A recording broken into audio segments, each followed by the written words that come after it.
In this video, I will show you how to add age verification in Hostinger website builder. This is my website homepage in Hostinger website builder. And to add age verification to this website, all I need to do is to go to website settings, then click on integrations.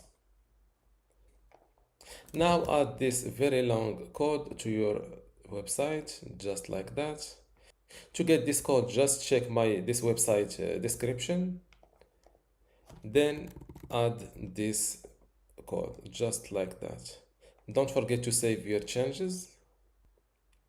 Then update your website to reflect your changes live.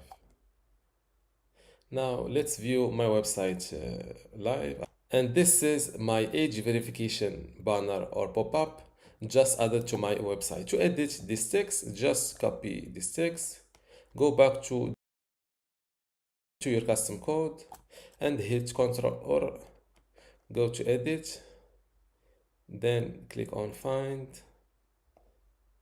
paste your code, and this is your banner text. You can edit it as you want. And this is how to add an age verification pop-up to your Hostinger website builder.